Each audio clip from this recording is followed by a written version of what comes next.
कई महिलाएं नवरात्रि के दौरान उपवास करती हैं, लेकिन कुछ लोगों को उपवास करते करते एसिडिटी की समस्या हो जाती है, पेट में जलन की समस्या हो जाती है। तो आइए आज उपवास के दौरान एसिडिटी से बचने के तरीकों के बारे में जानते हैं।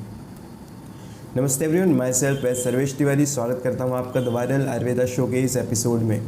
नवरात्रि 9 दिनों का त्यौहार है जिसमें भारतीय महिलाएं केवल कुछ निश्चित आहार खाकर, कुछ स्पेसिफिक आहार खाकर व्रत रखती हैं।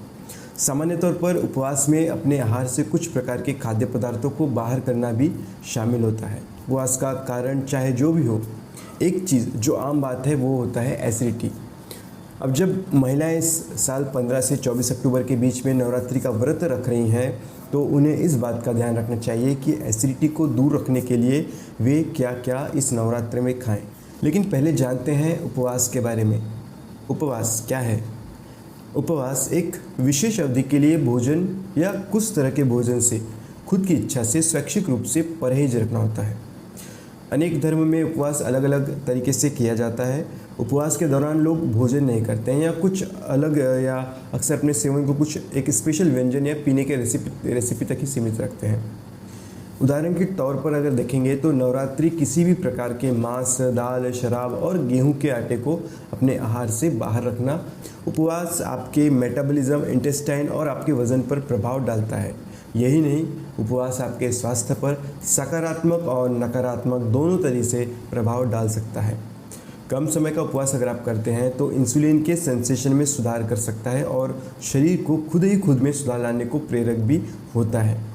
हालांकि लंबे समय तक या बहुत ज़्यादा बार बार उपवास करने से फ़ायदे के साथ साथ शरीर के पोषक तत्वों की कमी और मांसपेशियों में हानि भी हो सकती है।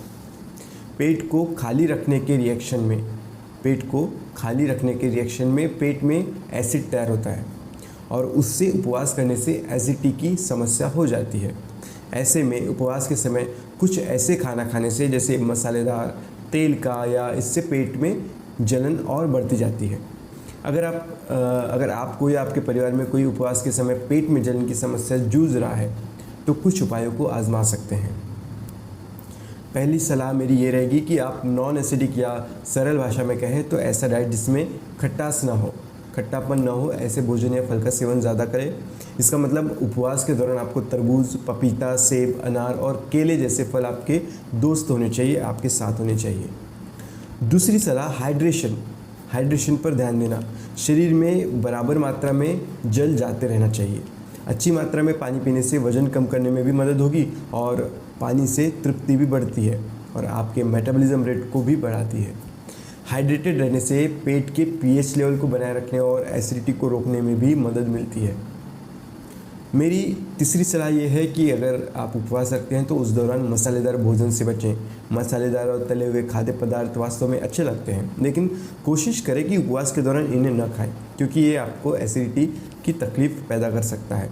चौथी सलाह, और एक जो अक्सर हम इग्नोर करते हैं, वो है अक्सर हम उपवास ख़त्म करने के बाद ढेर सारा भोजन एक साथ सेवन कर लेते हैं, जिससे हमारी जो पाचन की मशीन है वो ओवरलोड हो जाती है और उस ओवरलोड की वजह से वो बराबर से काम नहीं कर पाती और कुछ भोजन को पचाती है और कुछ को नहीं पचाती, जिसकी वजह से वो भोजन आगे चलकर एसिडिटी पैदा कर देता है।